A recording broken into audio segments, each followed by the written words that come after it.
Well, welcome everyone to, I don't know, our sixth or seventh installment of MiCAN's Community Voices series. I'm going to share the screen and talk to you just a little bit about MiCAN and what we're doing right now before we get into our program tonight. So you're probably here tonight so that you can hear from the White Lake Area Climate Action Council. First, I'll give just a few updates, and then Lori and Mickkayla are both here from White Lake, as well as Tamara, who's going to be running the slides for them. They've got a great presentation all queued up for you. We do like to save the questions and answers for after they're done, because they probably will answer your question in their presentation as they're going through it. But if not, you'll throw those in the chat as we go along today, and they'll collect them all at the end. If there's something super timely, I'll be watching that chat and we'll get to it. Up next, actually just sealed the deal last week. So we, in December, I will tell you a little bit about our MiCAN members meeting that's going to be virtual in December, is our big programming event for next month. And then we take January off. Everybody needs a little bit of a break. So we don't do a lot of programming in January. It's difficult to come back after the new year. And if you don't already have something set up, make it happen. So our next installment of this series actually won't be until February. And we have lined up Ann Arbor for Public Power to come and talk to us about their great doings. I know it's going to be a really fun one. And all of us worried about utility accountability. There is a way out, and it is public utilities. And they are doing some great work around that particular issue. So just a few updates from me. Our digital art is still open, folks. So if you were at the Climate Summit back in June, you saw this interactive art banner display that is written with fungi and mycelium, and you get to write on there. And what we did was make a digital version of that so that everyone can answer the questions and get in there and make your pieces known. I got to open my chat again. I somehow lost my chat. There we are. I will throw the link in here for everyone. Well, we're going to be collecting responses until December 1st on this piece. And again, really, the questions are asking you about what you're going to love when we solve the climate crisis, what your community needs to be resilient, what keeps you motivated in this fight. We are going to be collecting all of those and handwriting them on there for all the digital responses. We're at over 200 responses right now, so someone with way better handwriting than me is going to help us accomplish that. And then our dream is coming true with Royal Oak Historical Society is going to archive this art piece at the end of the year so that we can really showcase the climate movement in 2023 in Michigan and what it was all about. So if you haven't submitted those, you want to do that, now is the time. We're closing that end of next week. The other thing I kind of let you know, our members meeting is our big December event. Again, we try to host members meetings quarterly. So our last one was in September. Many of you joined us in Lansing for that as a preview to the Day of Action. That was the following day as we were rallying for the Clean Energy Future Plan and our environmental justice priorities. Our next members meeting is December. And it's we will do some MiCAN updates, and we'll have some things to show you about the year in review. Most notably, our member groups are up from 79 to about 120. So thank you, thank you, thank you. All the engagement is really starting to work this year, and the member groups and all of you are showing up. The big program feature at December, though, is for our climate awards. And I can't announce it yet, but we have a really spectacular professional winner in the major category who's going to come and give a wonderful overview of some pieces that I'm going to tease you a little bit. Colleen will be sending out that email next week, but I'll put the link here in the chat. If you want to go ahead and register for that members meeting on December 12th, that would be great. So we can make sure we get the numbers and get that program together. And watch next week after the holiday for an announcement about who some of our special winners are going to be. The other piece that we're doing, I was just talking to Mickkayla about this. We just launched this. We got some wonderful funding from the Midwest Building Decarb. And we had actually done a program like this before I came on board with MiCAN. It was called a digital cohort. And we've sort of re-upped the game here. And we are looking for youth. We are looking for climate influencers who want to work with our comms team. Our specialty really is in digital communications. We also run a monthly program where we connect all of the climate professionals in Michigan. So from a variety of organizations, we meet monthly to discuss strategies and to talk shop about different programs and the way that we all work together. And we just could not be more excited about this program that is going to help young folks really get into the climate comms game, but also, of course, help all of us, because they're going to help us create some content that speaks more to our younger generations. And some of our, the way I think about that, our youth are going to be the most affected, right? They're going to live through most of the impacts that we're still thinking about right now. It's a paid program. I really wanted to make sure we had funding for this. And so there's a $1,500 stipend that comes with about 12 weeks of work, about 5 to 10 hours a week. I will also put that link in here. It's on the website, and we'll be sending you lots of emails about this. We are recruiting right now, and it's tough over the holiday season sometime. We intend to start this in January, though. So we will keep the applications open, kind of a rolling application. If that link didn't work, because it looks weird, I'm gonna try again. Hopefully that works. If not, somebody will let me know. So we're going to keep that rolling application open just to make sure that we get the best folks. We're going to do a cohort of 3 from January-ish to March-ish.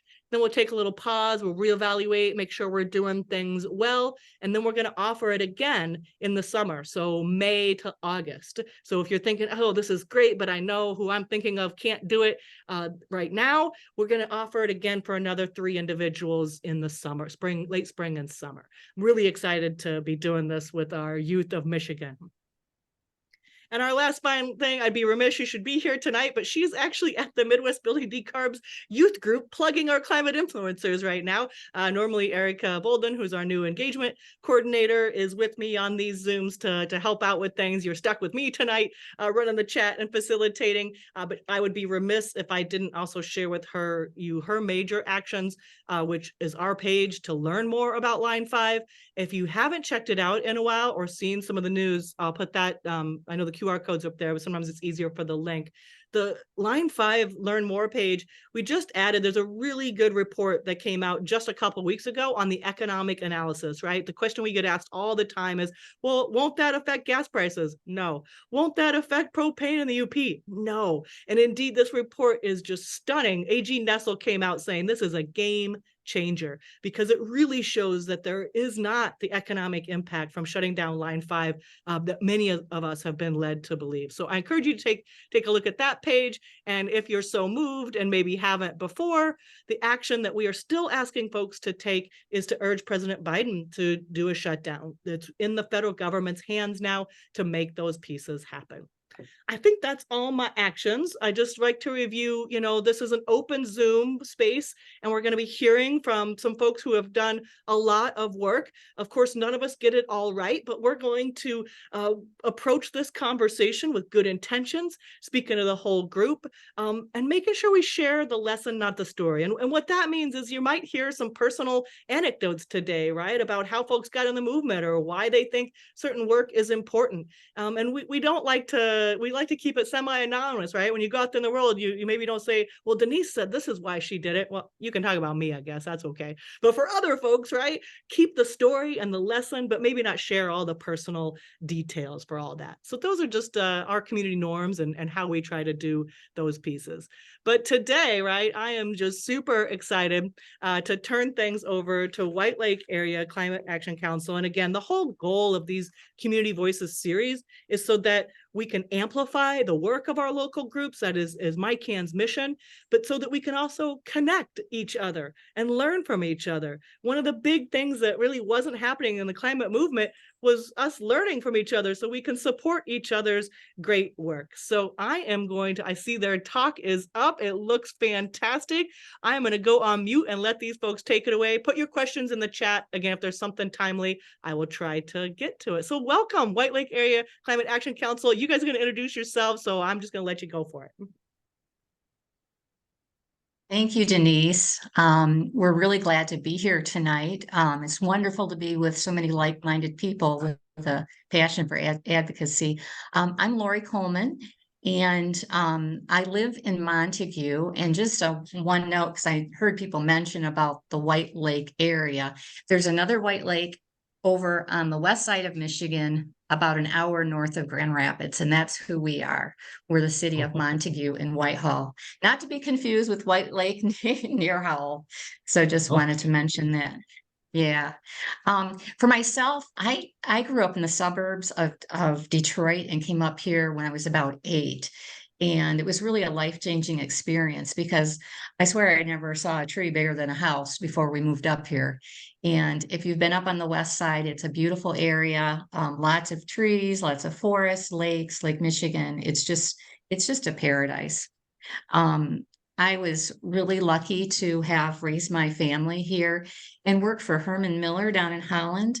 If you're a West Sider and you know Herman Miller, they're really one of the pioneers in caring about the environment and really following, the walk, in terms of what they do. So I felt really lucky, and I was always kind of tuned in. In 2020, we had the pandemic, which led me to a book reading that was hosted by WLACAC on The Future We Choose, Surviving the Climate Crisis. And even though I thought I knew a lot, my eyes were like completely opened up and really felt that sense of urgency. So through that, a small number of us got together and said we want to make a difference in terms of educating and taking action on climate. So for me, my second act, last part of my career or interests has been really advocating and educating others on our climate situation and trying to get swift and just action. So it's a little bit about me. I am Mickkayla Erbach, and I have also always been enamored with the area. So I currently live in Muskegon, but I used to vacation in Montague and Whitehall, and then I moved here my 8th grade year, and I'm currently in college. So it's been like 8 or 9 years of being here. And I really love the area, and I also joined the group with the book read, and I've been here since the beginning with the council, and I didn't know as much until I had the book read, and also when I was in AP Environmental Science in high school, and my eyes were kind of just wide open, like Lori said. And since then, I've just been dedicated to spreading knowledge on climate change and also taking action with the council.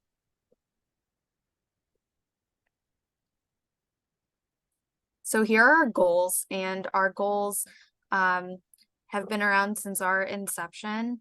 As we said, we began with the book read of The Future We Choose, Surviving the Climate Crisis, and we formed our goals based on the book read. So our goals are to reach net zero carbon pollution by 2040, to educate and inspire people to act on climate forward initiatives, and to build a community focused on a safe and healthy future. And currently, we have 15 to 20 active members. We have an email database of 316 members. Our Facebook, that is private, has 126 members, and our public Facebook has 292 followers. And our Instagram, which we just started recently, has about 120 followers. So we're connecting with our community in various areas online and in person.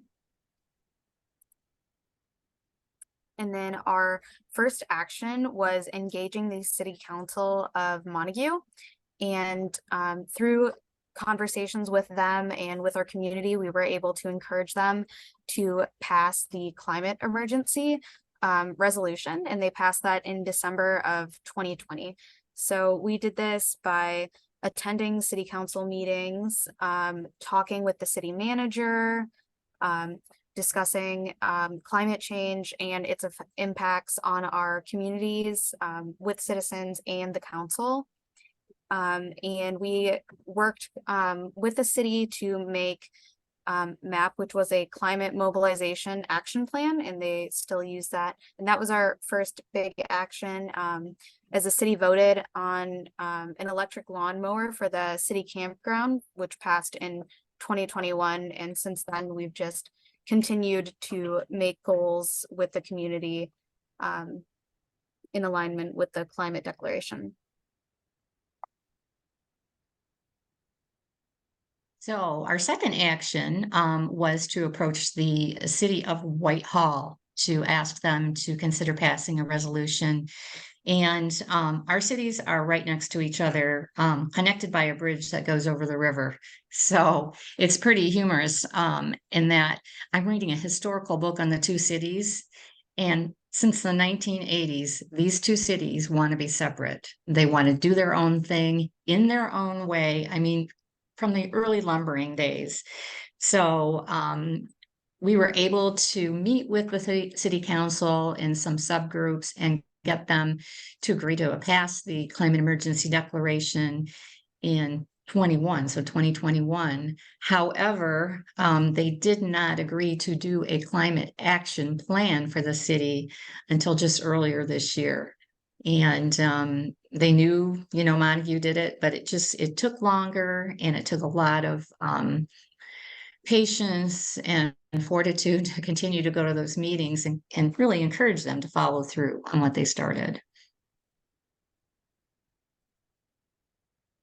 So we kind of highlighted here our three primary alliances, but we're really hooked up with close to 15 organizations in the area, both locally between the two towns and then regionally.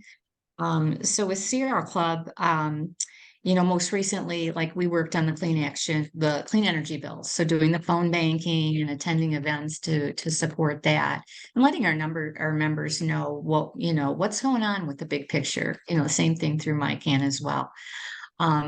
Definitely with WLACAC, because we really got our start there, and we sit in on their advisory council. We partner on Earth Day events. We host countywide book reads. So we pick a climate book or a climate related book to do that. So that's been a really nice partnership. And then the one to the right, which is the Montague Public Schools, which, for many of us is so important to get the youth connected to a place where they can really make a difference. And we had an inroad at our Montague Middle School, and these students just are on fire. This is like year 3, and they have these t-shirts called the Climate Cats, and they do a lot of really cool things. So we're hoping to see them move up into the high school to carry on that work.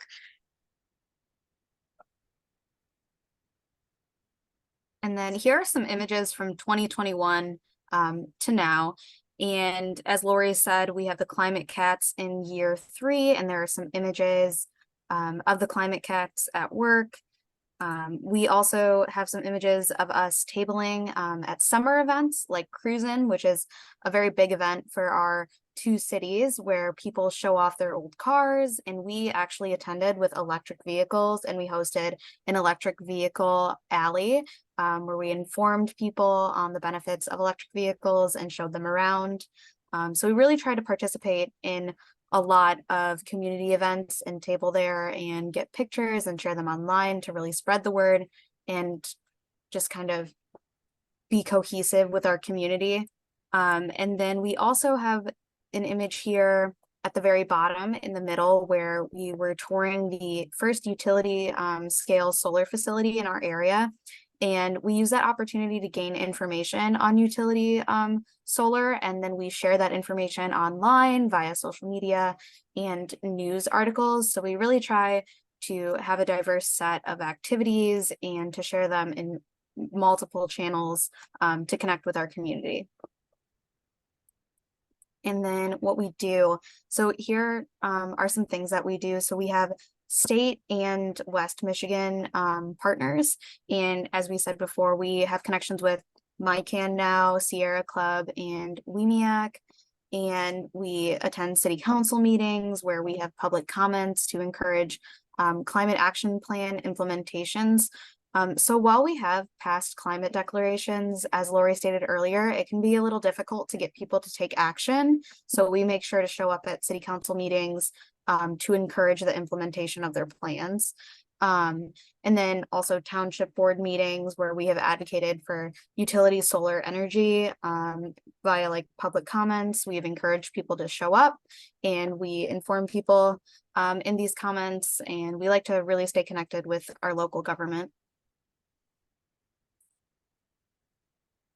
Okay, some more of the things that we do. So, we are situated on a major inland lake that goes out into Lake Michigan. So, we do get updates from Eagle on cyanobacteria, which has been a huge thing with the warming temperatures in Michigan, to just help people be safe while they're out there using the lake. We do, Mickkayla covered a lot of the community stuff that we do.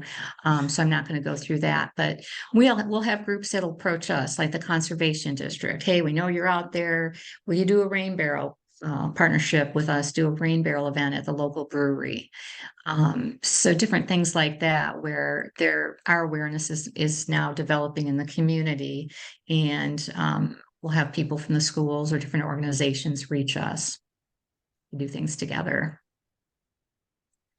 So, community education. So we've mentioned solar energy presentation and some solar stuff. Just to give you a quick background, if you've been following the solar utility installations throughout Michigan, it's very contentious with the farms and the local councils not wanting the change of their landscapes. So we've actually experienced that in White River Township. And as a part of trying to educate the community on that, we held a solar energy presentation with Peter Sinclair.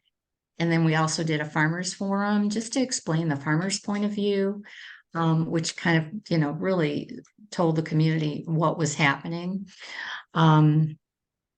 We, even though it was a contentious thing, we felt like we made connections that we wouldn't have normally made when you think about farmers not necessarily being climate activists. So although a lot of it was, tough, and, we had to go into these city hall meetings or council meetings where a lot of people just didn't want anything to do with it. We felt we had a lot to be proud of in terms of gaining those relationships and the awareness of what we do. Yeah. So here are some other ways that we partner with our community. So we provide information and access to home solar, and we utilize Solar Up. As we mentioned before, we lead student groups like the Climate Cats at Montague Middle School. We also host Earth Day community art events, and we have activities at the Montague Artisan Market. So we're at the Montague Artisan Market very often, in the farmers market, very often just tabling, and this is how we make a lot of our connections and grow our membership, because at the tables we often have activities for children, activities for adults, raffles, and then some like very informative pieces, and we usually link to our climate declarations and stuff like that. So we really use these events to spread information and to connect with our community members. And then we also have had letter writing in support of the cleanup plan for Chemours and DuPont. So we really try to, again, get a wide variety of connections and interact with people from the beginning. So very young and the elderly. What's next? So the Community Advocates program has been in action for a few months now. So we've been partnering with the Sierra Club, and we work with the Sierra Club to identify funding opportunities using the Inflation Reduction Act funds. So we do this by looking and sifting through the funding streams and then voting with our citizens on what we think is the most impactful way to use the funds and which ones are worthy of investigating and applying for. So we've been doing this, and we've picked so far the funds that are for electric school buses, the restoration of watersheds, and also home energy rebates. So what this looks like is we meet every month, and we discuss what we're doing to get ready to apply for these funding streams, and also to get support from our community to be able to receive these funding streams and to make it happen. And then right now we're exploring an electronic tool gift program. And this looks like us partnering with nonprofit and just organizations in our communities and choosing to buy an electric item, like an electric tool for lawn care, and just going half and half with the organizations. And this builds a partnership with them, and this also helps provide them with the funds that they need to be able to make that transition. So for instance, the White Lake Community Library, which is the library in Whitehall, was in need of a new electric weed trimmer, and we saw this opportunity and we jumped on it, and we offered to pay for half of it, and we did. And this was their little push to transition to something electric. So we're trying to do this with more organizations now, and we're putting the word out there to connect. And then we are also expanding our advocacy for climate legislation. So we're continuing to inform our community on climate candidates for elections, and we're doing this in a nonpartisan way, but just showing people what representatives actually care about the climate. So we make an effort to inform our citizens and connect with our citizens in any way that we can.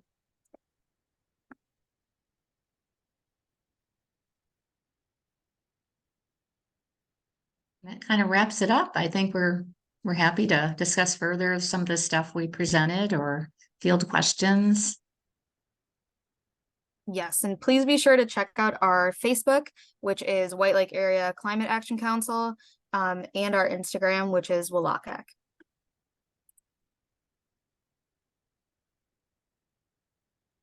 Excellent. Thank you so much for that great presentation. I see folks inspiring. Great job.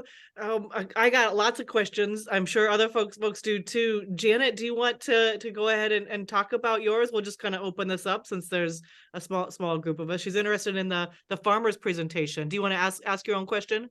Yeah, thanks, Denise.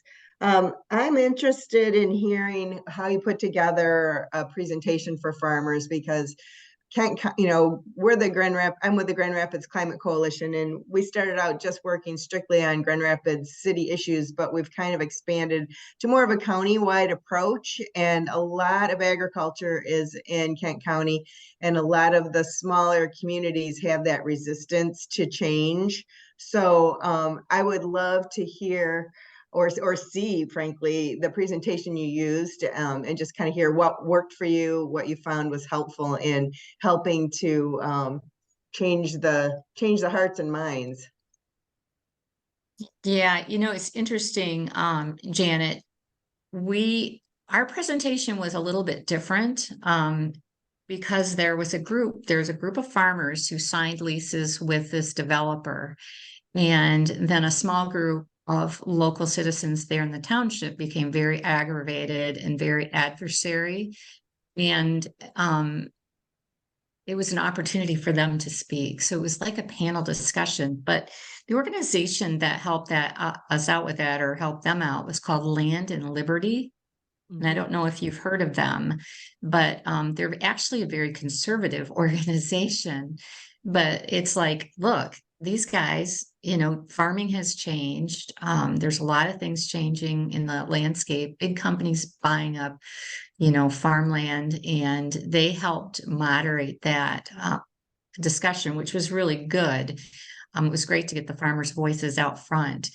But as we continue, we've got these relationships with them, and we'll keep learning more and just sharing more about what's going on. We have a Facebook page called FARM. So we share a lot of stuff about climate just to them, help get them up to speed, and others who are interested.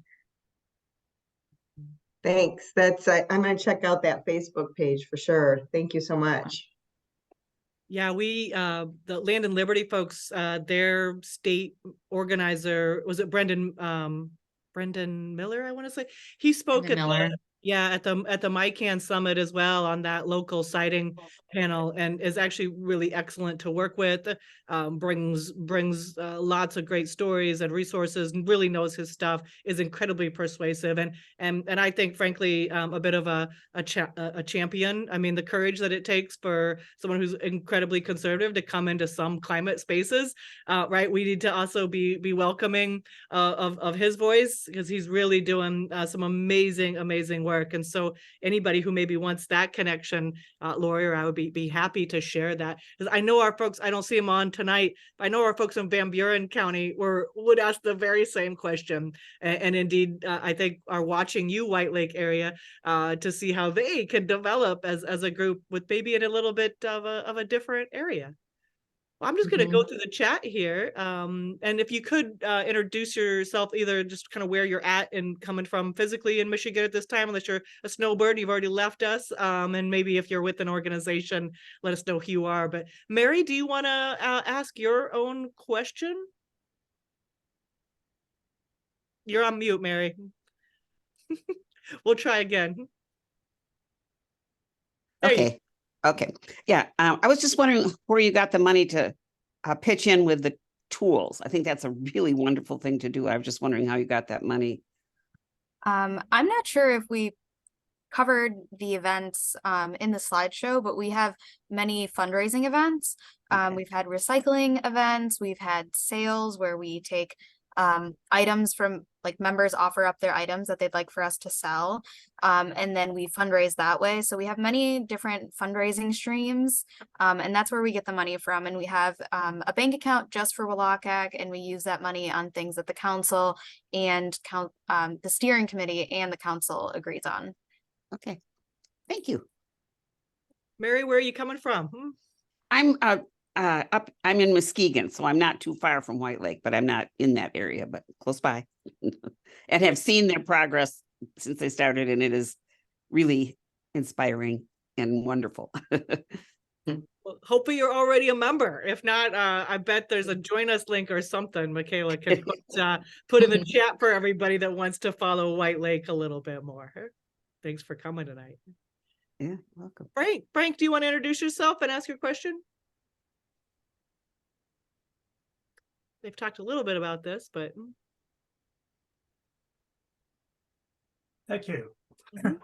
Yes, I'm in Lenawee County, and we've been working for years trying to combat misinformation on renewable energy.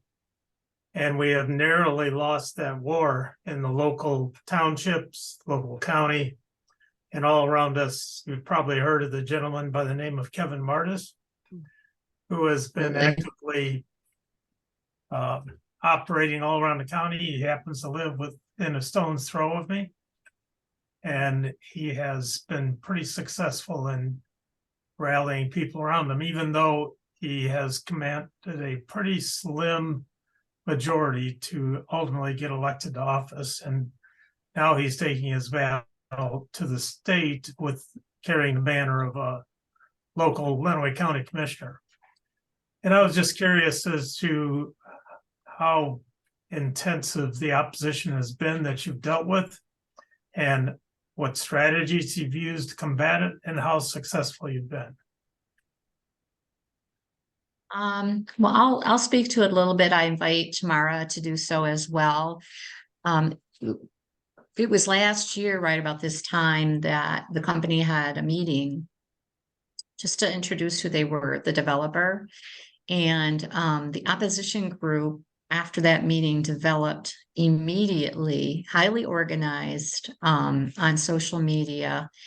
And once the social media took off, you could see the outside influence of people coming in and commenting and really kind of stirring things up, making everybody feel like, yeah, I got this whole group behind me. So it was pretty interesting to see how fast it happened, knowing that, could a small group of citizens in a rural community do that on their own? So that's an initial comment. Maybe tomorrow can chime in on the other parts of what you asked, because we were very closely involved, Tamara and I. Oh, what's the program tomorrow? Tamara Horn, the other person here on the call Tamara. here. Hi, yeah, I'm Tamara Horn. I'm a member of the White Lake Area Climate Action Council. I also am a staff member with Sierra Club, so you may know me in that venue as well. But yeah, as far as tactics, like we worked with other community group, the Climate Action Council and another group in the community. We partnered to try to address misinformation. And so we had regular meetings happening through I think they were weekly during that time to touch base with each other and talk about what was new happening that week with misinformation and what were the best ways to address it. So like the presentation from Peter Sinclair was one of the early things to try to get correct information out very early on. And the Farmers Forum giving voice to the landowners who had signed leases so that they could speak from their own viewpoint was really critical early on. And then as far as the Climate Action Council, we talked about social media, and misinformation just spreads like wildfire on there. So we had approaches of finding a source that we all agreed was reputable that would respond once to misinformation, and then we would let it lie because we didn't want to fan the flames and give it more attention than it needed. But at least if a bystander was reading the misinformation comment, then we would have one accurate link that someone could go to and hopefully view that wouldn't then it doesn't sit out there unaddressed was our tactic with that. So those were a few of the things that we used. And we also had yard signs that we put out to support solar energy. And so a common thing would be to say no one here supports it. Well, if you have yard signs out that support it, then it's a little harder to say no one supports it, right? So those are a few things I would add. We did a lot regular letters to the editor to get the word out, and then a direct mail piece with here are the links to the facts. Here's what you need to know to do the comparison. Well, I applaud your efforts and your success. Unfortunately, we've tried just about all of those things and more, and it wasn't successful. The local townships pretty much had their minds made up long before they actually acted and took a vote on the local zoning ordinances. And they strung us out for over 2 years playing this game of acting like they were trying to come up with something fair and equitable. And then at the very last minute, they just pulled the rug underneath all of it and passed their own ordinance specifically to make sure that renewable energy didn't find its way into these townships. And we're still wrestling with that and just uncertain what next steps we should take, although the package of bills that are on the governor's desk at this point certainly give us encouragement. Yes. And may well turn the tide, but that's going to take some time to see.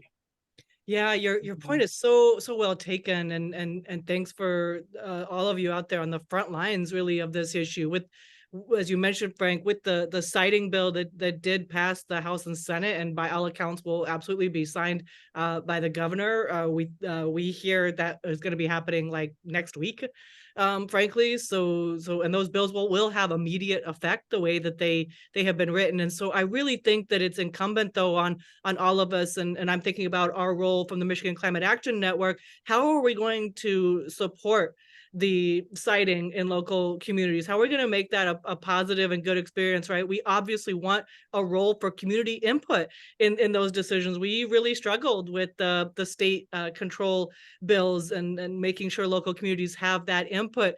But the scenarios you're describing are exactly why the state feels like it needs to take that control, right? So it's a really interesting piece that I think we could probably do a lot more to continue to turn out members at those events and at those local siting pieces so that we can show the support for those and really beat down the myths here. If you're not familiar with Peter Sinclair, I'll drop a couple of his YouTube in the chat here because he does Oh yeah, very familiar with Peter.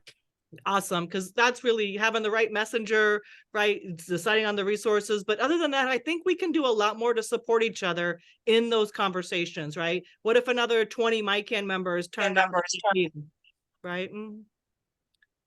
Sure. And I think Curtis. Well, I think you bring up sorry. I think you bring up an interesting point. Your organizations, MiCAN and Western Michigan, if we were able to, when these things come to the forefront, get gathered together and support each other and write letters accordingly or contact congressmen accordingly, that might well give us some more impact than we can do on our own. Yes, well, at least you shouldn't have to suffer alone, right? That we can absolutely help out. Go ahead, Curtis. Did you have a follow-up here or a question? Yeah, I think Denise, you answered what I was going to say, that the bills to supersede the townships are in the governor's desk, and I've also heard that Kevin Martis, he's well funded from the oil industry, so. He's not a grassroots person. He's a professional, and he has a group behind him funding him. So so it's not a fair fight, that's for sure. So that's the same type of people that do the Moms for Liberty, same type of people that did the Tea Party. So it's the same big money behind these people to create these grassroots organizations, but they're anything but. I'm also a part of the Democratic Party Rural Caucus, and so the Rural Caucus, we try to really speak up for the kind of those forgotten folks out in the hinterland. So reach out to your local. I think we're covered in pretty much every county now, having a representative. So reach out to your local guy, Frank, and. I don't have that name in front of me, but they can also help too. We have the Rural Caucus has a legislative director. He's a volunteer legislative director, but Joe Kutowski, and he's a very good, keeps track of stuff in the legislature. And I forgot what his web page is, but you can find it through the Michigan Rural Caucus. So just want to add that. Thank you. Yep. We have a Facebook presence under the name of Lenawee Solar. And prior to that, we had a website, lenawaysolar.com, but the Facebook page has been more productive and easier to manage. I'm just curious if anyone has any idea of what strategy they might use to counteract the bills that are moving through the state legislature at this point. That other groups might be using to oppose. The bills have passed the Senate and House and will be signed by the governor next week and take immediate effect. So I don't know that there's not much more to really work on in this particular session, not until they resume in the spring. I'm sure they're not going to take this lying down, though. Well, that's Right.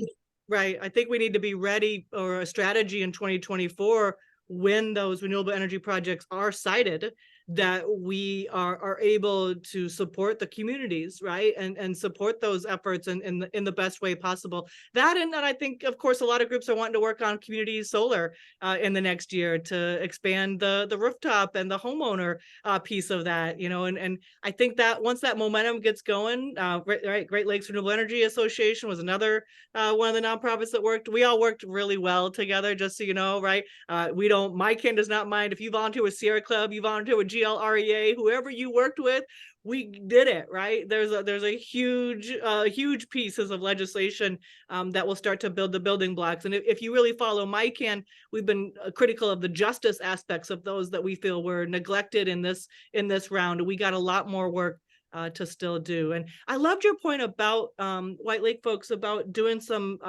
get out the vote pieces, because that's one thing. White Lake is on our steering committee, just so everybody knows. There are about 10, 12 groups. Actually, there's more than that, probably about 20 across the state like this, right? That's why we do this series again, so you can learn about each other and we can do these pieces. And we're about to have a steering committee meeting next week where those folks provide input and feedback into what MiCAN's campaigns should be. And I'm pretty sure we're all thinking about GOTV year. So, and Grand Rapids is so inspiring with their climate voter and a candidate question that they did the last year. I wondered if you might speak a little bit more. Are y'all thinking about 2024 yet, or where you're headed with those kinds of pieces too? Well, we are thinking about it, and it's on our radar. I have to say, personally, I was really, impressed by the climate voter signs and how that went down for those folks in the Grand Rapids area. But yeah, it's definitely going to be something we want to really get focused on early and plan for.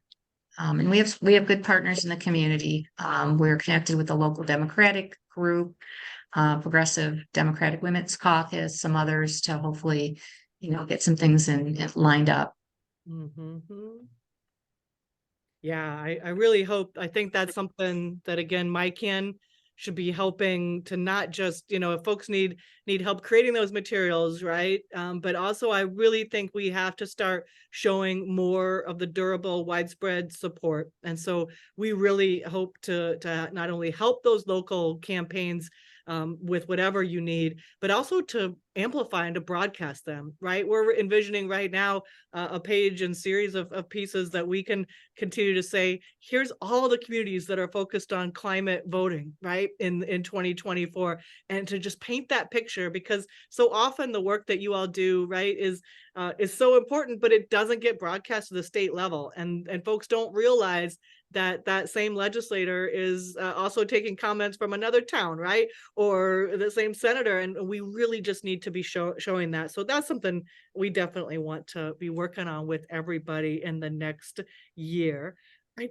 Are there other questions? Because I got lots of questions. I'll look in the chat again. Oh, Janet's looking for, okay, Grand Rapids people, get on the city commission, get us because we understand how tough a political battle it was to get past what we even got past this year.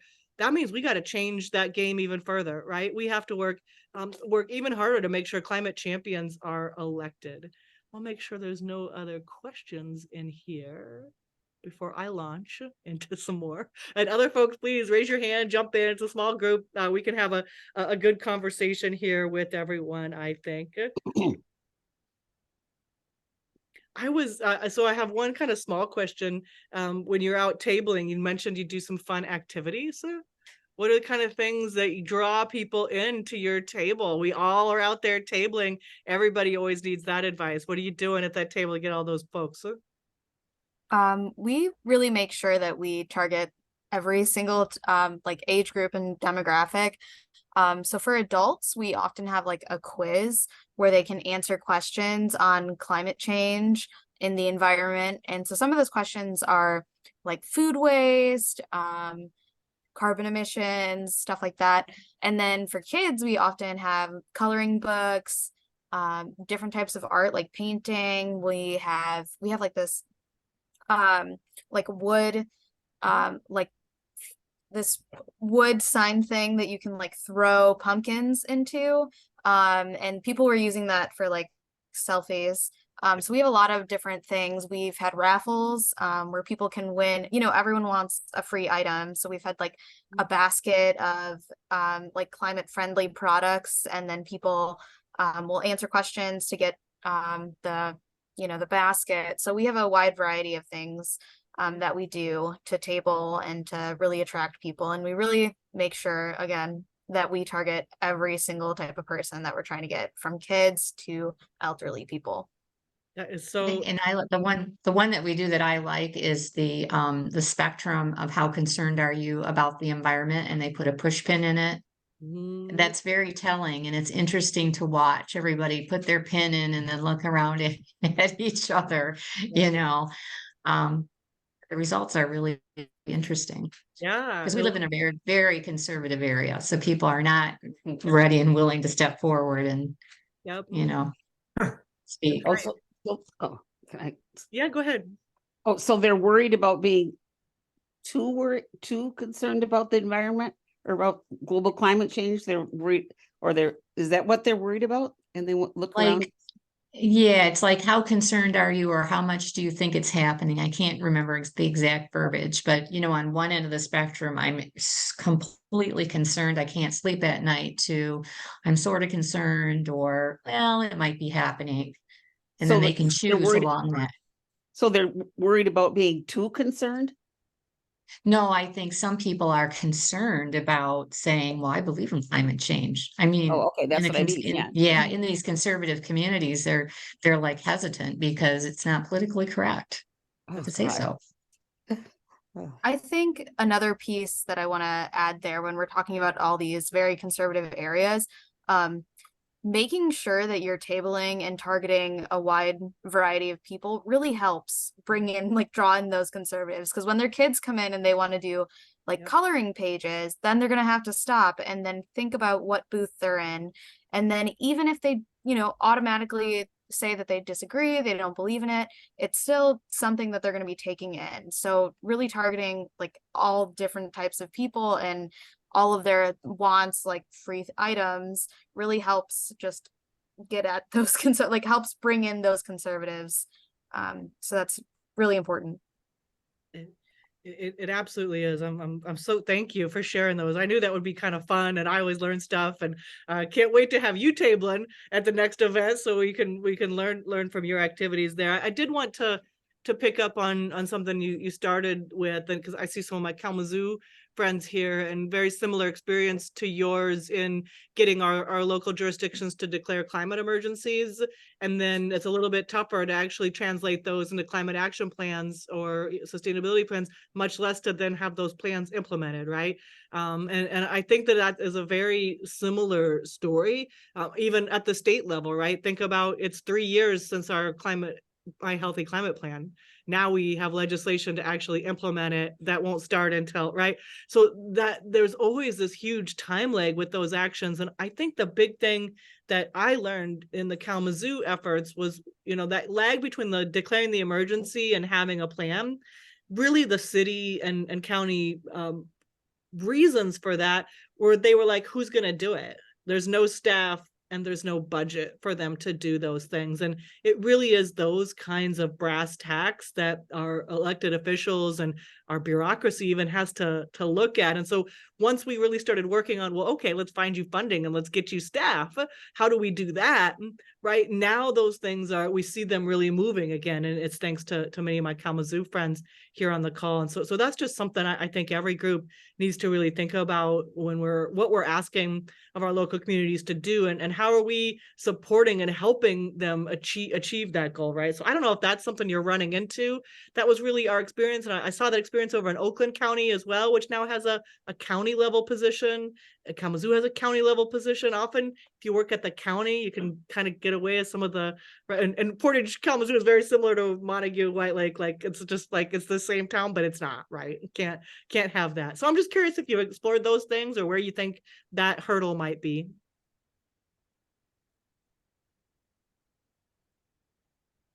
You want to speak to that maybe tomorrow? I don't know. I want to pull her in when if she would like to comment on that, or maybe you don't want Yeah. to. You know, it's kind of interesting. You mentioned there at the end, Denise, about like the size of the cities. And I think that comes into play. Grand Rapids and Kalamazoo are larger than the cities of Whitehall and Montague. And for some of us, we would like to see, oh, maybe the communities could share but because they're not always friendly, like they like to do things their way in each city, that's probably not going to happen. But it probably would make sense if you were thinking about it without the rivalry, that you would share sustainability coordinators. But I think it's probably because they are smaller, it's probably unlikely that we could get a specific position funded. And so probably our approach is going to continue to be trying to integrate it with the positions that already exist. and encouraging them to think about it with their roles that are already in place, whether you're in the public works, whether you're in the police department, or whatever the case may be, that where can we save and reduce energy? Where can we make the municipal buildings more efficient? You know, the ideas will have to come, I think, from the roles that exist already for our situation in the White Lake area.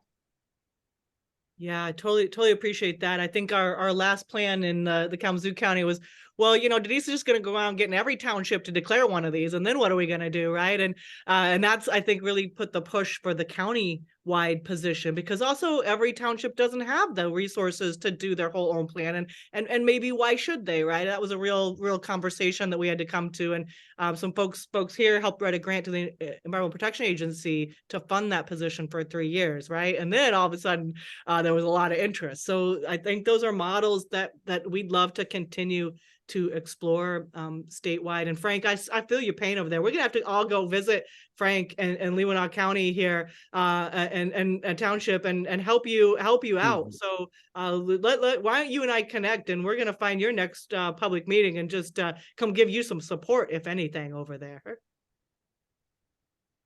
I always like to sort of end with a question back at our team, and really to all of you is, hopefully I've given a couple maybe suggestions of things that I'm thinking about, that MiCAN is thinking about, but how do you think that the network can further support y'all? What do you need from us? Can I make a comment? Yeah, sure. Go ahead, Mary. Okay, I wrote it in the chat, but I'm going to say it because I think it's really important that now is the time to try to find good candidates. And I know in Lenawee County, there aren't any, but there's other, there's, even though Whitehall and Montague are conservative, there's good people up there. And this is the time to find them and recruit them. And then you have to help them afterwards. So I just wanted to reinforce that. That's right. No, thank you so much. It's always every election year. I was a political scientist before this gig for 20 years. So every election is the biggest election ever. And every year somehow that's true. And you're absolutely right. But yeah, I'm curious, just this is your chance to let me know how the network can further support you, and we'll let White Lake area tell me what you need from us. Well, I think, we had this conversation, Denise, is like advice on, how are we doing the right communications, like with the solar project? Is there another angle that we haven't considered? It's always helpful to get an outside perspective, because when you're in it, you're in it. Yeah. So I think that would be welcome. That's happy to do that. Mickkayla, you're going to come be a climate influencer with us, and we'll just work together on your next campaign. Yes. Let's do it. Okay. Yeah. But yeah, we were talking about wanting to draw on the various members of MiCAN's expertise. So that's what we're really looking forward to, being able to tap in, get your opinions, and also just advice, and really being able to work together and partner on these ventures to get to net zero. Look forward to that as well. Absolutely. Any other comments, questions?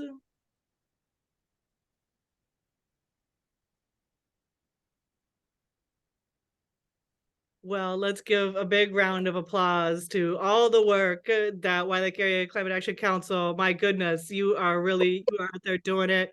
You are so inspiring.